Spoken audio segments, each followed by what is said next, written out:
쌤튜브. 그러니까 내 취향이 지금 너무 완고해서 우연히 만날 수 있는 행복이나 기쁨이나 즐거움을 또 그런 대로 놓치는 게 아닐까? 그날의 내가 있어서 다행이었던 적이 나뿐만 아니라 모두에게 있다고 저는 생각을 하거든요.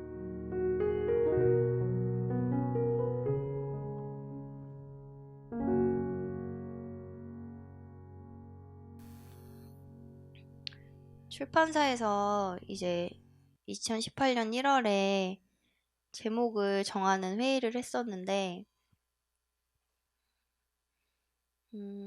이때까지도 제가 제목을 정하지를 못했어요. 왜냐하면 원고를 쌓아가는 방향이 굉장히 광범위하고 어떤 거 하나가 딱 중심이 되기에는 애매한 상황이다 보니까 스스로 제목이 정해져 있고 주제가 정해져 있어서 빨리 원고를 쌓아가거나 책이 될 수 있을 만한 분명한 무언가가 있으면 문제가 아닌데 컨셉에 대해서도 되게 애매하고 그렇다고 스스로 어떤 제목을 생각하기에도 너무 들여다보는 일이 돼버렸기 때문에 정하지를 못하겠는 거예요. 그래서 오히려 이 원고들이 어느 정도 취합이 되고 나서 출판사에서 편집회의를 1월에 했고 1월에 이제 출간 확정이 3월로 정해졌어요. 그래서 제목 첫 번째가 다행이야 그날에 내가 있어서, 부제는 29과 30 사이 환절기 같은 그때 그 시간들, 괜찮은 척 하고 싶지 않은 날 나를 다독이는 기억들, 두 번째가 괜찮은 척 하고 싶지 않은 나에게, 세 번째가 오늘이 낯선 나에게, 이렇게 세 가지로 추려졌는데 이제 내부에서는 다행이야 그날에 내가 있어서가 제일 의견이 좋았고, 대신에 어떤 아예 컨셉이 없이 가기는 힘들다, 이래서 29과 30 사이 환절기 같은 그때 그 시간들이라는 부제가 붙었어요. 근데 마치 내가 꼭 원했던 제목을 대신 찾아준 것처럼 나머지는 조금 더 막연하다고 하다면 다행이야 그날에 내가 있어서는 내가 정말 갖고 싶었는데 좀 선명하지 못했던 어떤 제목을 만들어준. 그래서 제가 사실 왜 내부에서 회의한 내용을 보여드리냐면 저는 그전에 했던 작업들이 굉장히 빨리 책으로 나왔어요. 그러니까 원고를 넘기면 한 달 안에 책으로 나오고 제가 시안을 고민할 필요도 없고 또 내부에서 어떤 편집 작업을 거쳐서 책으로 나오는지를 사실 알 만한 기회가 별로 없었어요. 왜냐하면 온에어가 걸려 있다 보니까 그 기간이랑 맞춰서 책도 나가야 되고 막 정신없이 원고 넘기는데 바쁘고 물리적인 양도 많고 그러다 보니까 어느 날 눈 떠 있으면 책이 나와 있어요. 막 그 표지가 그대로 드라마대로 들어가고 내부에 어떤 디자인이 크게 뭐 관여할 만큼 들어가지 않고.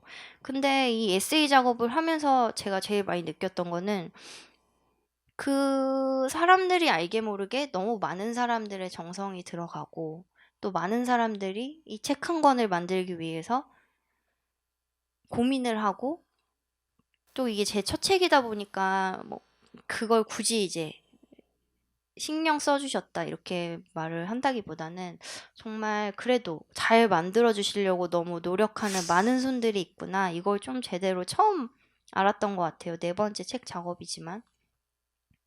그리고 이제 이 사진은 제가 추가 원고 작업을 할 때 찍어놨던 거예요. 그래서 원래는 열흘 정도 추가 원고 작업을 하자 그렇게 얘기가 나왔었는데 한 달 반 정도 했던 것 같아요. 그리고 저는 이때가 작업을 하면서 제일 행복했어요. 왜냐면 그 매일 원고를 쓰고 수정을 하고 오래된 원고들이니까 다시 손을 보는 과정에서 이제 피드백이 굉장히 빨리 서로 있었고 글을 많이 썼어요. 이때 다행이야 그날에 내가 있어서라는 제목이 정해진 다음에 다행이야 그날에 내가 있어서라는 중심이 되는 글이 나오고, 저는 연애나 이제 일이 문제였다고 생각을 했는데 내가 나를 잘 몰라서 그런 일들이 생겼구나. 내가 내 삶의 균형을 잘 몰라서 이제 어떤 사람인지 알게 된 게 너무 다행이다. 그날에 내가 있어서. 이 말을 정말 하고 싶었는데 순서가 꼭 그런 글이 먼저 중심이 돼서 나오고 제목이 나오는 게 아니라 이렇게 좀 뒤죽박죽일 수도 있구나. 그래도 이때 새로 쓴 글들도 좀 저는 더 좋았고, 거의 한 반년치 글을 한 달 만에 쓴 것 같은데, 그래서 오히려 책으로 만들어질 때 좀 더 풍성하게 이야기가 들어갔던 것 같아요. 그래서 이제 표지 시안을 보여드릴 건데, 저는 사실 책 표지 시안이 제일 개인적으로 너무 나오기 전에 궁금하고 막 기대되고, 이게 어떻게 표현될지, 누군가가 내 책이나 내 원고를 읽었을 때 어떤 느낌인지를 제일 단적으로 보여주는 게 표지라고 생각을 했거든요. 그래서 그 출판사 차장님이, 담당해 주시던 차장님이 이제 3개를 보내주셨어요. 이렇게. 다행이야, 그날에 내가 있어서. 근데 여러분들이 봤을 땐 뭐가 제일 좋은지 모르겠지만, 저는 3번째가 정말 딱 눈에 띄게 너무 좋았어요. 왜냐하면 첫 번째나 두 번째 같은 느낌은 요즘에 워낙 많잖아요. 많고, 그리고 음, 저는 나무를 굉장히 좋아하고, 이 책에서도 제 문체가 막 이렇게 막 화려하거나 꾸미기를 잘하거나 감정이 막 극적으로 변하는 스타일은 아니기 때문에 그런 느낌을 굉장히 잘 표현한 게 3번째 표지 시안이라고도 생각했고, 내부에서도 3번째가 제일 좋다고 의견이 있었고, 그리고 이 표지 시안이 나오기까지 정말 수정에 수정을 거듭할 정도로 많이 이제 손이 갔다고 했어요. 그래서 이때도 또 한번 너무 마음에 든다. 막 그 표지 시안도 마음에 들고, 또 내부의 디자인도 굉장히 마음에 들고, 그래서 이제 책이 나온 다음에 이야기를 간단히 하자면, 제가 이 책을 회사랑 병행하면서 썼는데, 그 회사가 서비스직이었어요. 그래가지고 정말 강남에서 큰 스포츠 센터에서 데스크직을 오래 했는데, 이제 그분들은 제가 작가라는 걸 모르다 보니까, 예, 저는 혼자 이렇게 관찰하고 뭐 재밌는 일 있으면 혼자 이렇게 생각하다가 글로 적고, 그래서 정말 책이 나오고 제일 큰 변화는 회사를 그만뒀어요. 아니, 이게 제가 돈을 많이 벌고 뭐 인생이 펴서 그만둔 게 아니라, 원래 그만두려고 했었던 시기였는데 딱 이제 책 나오는 게 출간 일정이 확정이 돼서 어떻게 공교롭게 그게 딱 맞물려서, 제가 3월에 책이 나왔는데 2월 딱 말까지 회사 다니고, 그 다음에 마무리 지어서 3월에 책이 나왔어요. 근데 제가 회사가 저를 너무 힘들게, 다 누구나 직장 생활 하시는 분들은 그런 게 있겠지만, 회사가 저를 너무 힘들게 해서 나갈 때 내가 정말 이를 갈고 나를 아쉽게 만들겠다. 부득부득 일을 갈았는데 조금 성공했죠. 제가 그만두면서 제 밑에 있던 직원들이 많이 그만뒀는데, 어쨌든 회사를 그만둔 거는 책 때문은 아니었고 상황이 잘 맞았어요. 그래서 근데 책에서는 이 6년 동안 제가 병행했던 이야기들이 좀 많이 담겨 있고, 제가 책이 나오고 제일 재미있게 느낀 반응은 그냥 딱 너 같아. 네가 옆에서 이야기해 주는 것 같아. 이야기를 주위 사람들한테 굉장히 많이 들었어요. 근데 이게 저는 제일 좋은 좀 반응이 아닐까? 왜냐하면 너무 나 같지도 않고, 이게 평소에 나랑 많이 다를 수도 있지만 어쨌든 에세이라는 거는 나를 드러내고 내 색깔이 보이는 이야기인데, 그냥 너 같다고 말을 해주는 게 주위 사람들한테 들린다면 내가 있는 그대로 어느 정도 담아내는 게 성공한 거 아닐까? 그걸 좀 많이 느꼈던 것 같고, 그리고 여기 매 챕터마다 등장하는 사람들은 대부분 겹치지 않는 사람들이에요. 그 제가 연애 챕터도 사실 거의 마지막에 썼는데, 제가 맨날 이제 출판사 실장님이랑 반년마다 이제 미팅을 하면, 원고 작업 기간이 기니까 반년에 한 번씩 미팅을 했는데, 제가 연애 얘기를 너무 안 쓰니까 맨날 뭐 반신욕하고, 맨날 저기 산책하고, 맨날 회사에서 일하고 막 이렇게 쓰니까 맨날 만날 때마다 남자친구가 바뀌었거든요. 그래가지고 왜 누가 보면 되게 그냥 수녀처럼 연애 같은 거 안 하고 조용히 사는 것 같이 느껴지게 쓰냐. 그냥 연애 얘기 많이 하는데 연애도 많이 하는데 연애 얘기 많이 써라. 그래서 그때부터 연애 얘기를 많이 썼는데 이 책으로 나오고 제가 느낀 거는 설레는 이야기가 별로 없어요, 책에.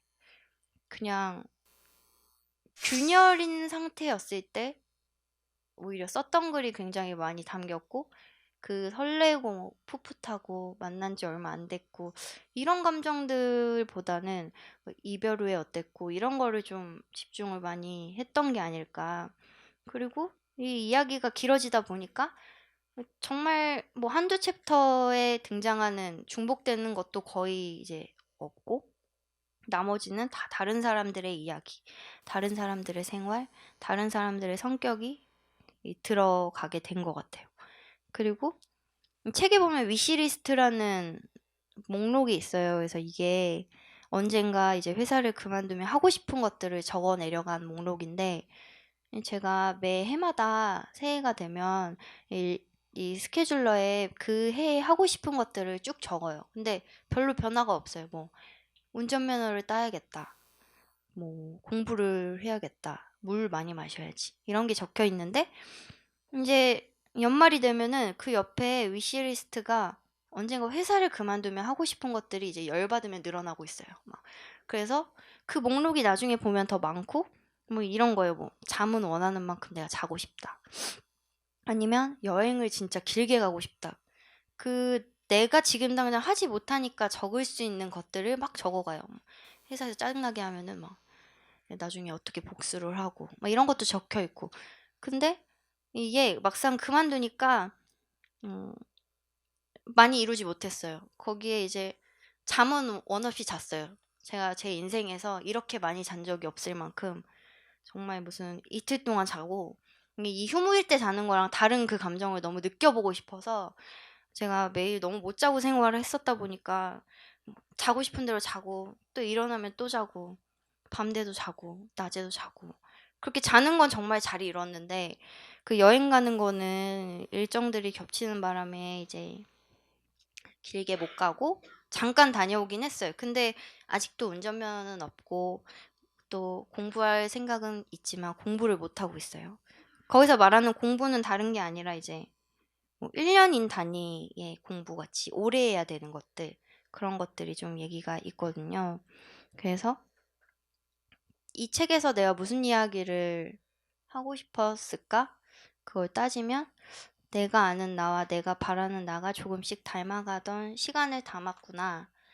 근데 이걸 제가 아까 기록에 대해서도 강조를 했지만 사실 제 몸 상태와 제 마음이라는 거는 긴밀하게 연결되어 있다는 걸 기록을 하면 할수록 많이 느꼈어요. 왜냐하면 무슨 일이 있을 때 분명히 감정과 마음은 작용을 하게 되어 있는데 그걸 제가 충실히 쌓아갈수록 어떨 때 다르고 어떨 때 같은 반응을 보이는지 내가 무슨 일 앞에서 어떤 식으로 감정이 바뀌고 또 사람들과도 지낼 수 있는지 이런 거를 스스로 몸에서 빠져나가서 내가 나를 알아주고 이해해주는 게 저한테는 글을 쓰는 일이었고 이제 사람마다 다르겠지만 저는 그게 그림이 될 수도 있고 무언가를 배우는 과정이 될 수도 있고 자기를 잘 드러낼 수 있는 어떤 뭐 일이 될 수도 있다고 생각을 하거든요. 근데 이걸 잘 찾아가면서 내가 나는 이런 사람이 되고 싶다라고 하지만 그렇게만 살 수 있는 건 아니잖아요. 나는 이런 사람이 현실적으로는 이런 사람이지만 내가 나중에 이런 사람이 되고 싶다. 그 간극이 제일 적은 게 이상적인 건데 그 방향이 저한테는 이제 글을 쓰고 원고를 쌓아가면서 그 나이였기 때문에 할 수 있었던 이야기였던 게 되게 컸던 것 같아요. 그래서 저는 이 말을 꼭 해보고 싶었어요. 이 책을 읽은 사람들한테 제 이야기가 이렇게 담겨 있는데 그 책을 읽은 당신은 그날에 내가 있어서 다행이었던 적이 있는지 내가 지금 당장 마음에 스스로 안 들고 그리고 어떤 힘든 시간을 지나고 있을 때에도 그게 견딜 수 있을 힘을 준다고 긍정적으로 받아들이거나 아닌 거는 어디까지나 자기의 몫인 건데 분명히 지금 이 시간에도 그날의 내가 있어서 다행이었던 적이 나뿐만 아니라 모두에게 있다고 저는 생각을 하거든요. 그래서 그게 어떤 시기여도 좋으니까 생각을 하고 그날의 나도 만나고 지금의 나를 더 잘 이해하고 또 지금을 잘 쌓아가서 나중에 돌아봤을 때 나를 더 미워하지 않고 긍정할 수 있는 시간이 될 수 있기를 모두에게 바라는 마음으로 감사합니다. 지금까지 들어주셔서 귀한 시간 내주셔서 감사합니다.